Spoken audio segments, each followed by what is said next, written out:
இன்று திருச்சிராப்பள்ளி மத்திய பேருந்து நிலையத்திலிருந்து தமிழ்நாடு அரசு போக்குவரத்து கழகம் கும்பகோணம் கோட்டம் திருச்சிராப்பள்ளி மண்டலத்தின் சார்பில் 10 புதிய பேருந்துகளை பொதுமக்களின் பயன்பாட்டிற்காக மாண்புமிகு நகராட்சி நிர்வாகத்துறை அமைச்சர் கே.என். நேரு அவர்கள் கொடியசைத்து துவக்கி வைத்தார்.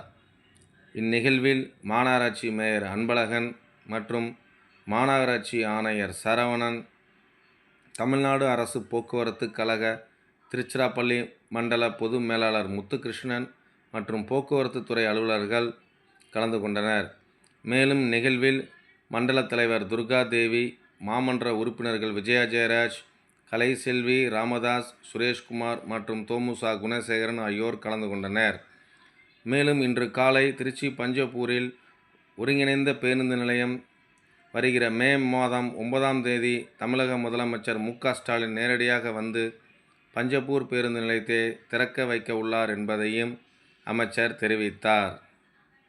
இந்நிகழ்வில் அரசு அலுவலர்கள், போக்குவரத்து துறை அலுவலர்கள் மற்றும் பொதுமக்கள் ஆகியோர் திரளானோர் இந்நிகழ்வில் பங்கேற்று இந்நிகழ்ச்சியை சிறப்பித்தனர்.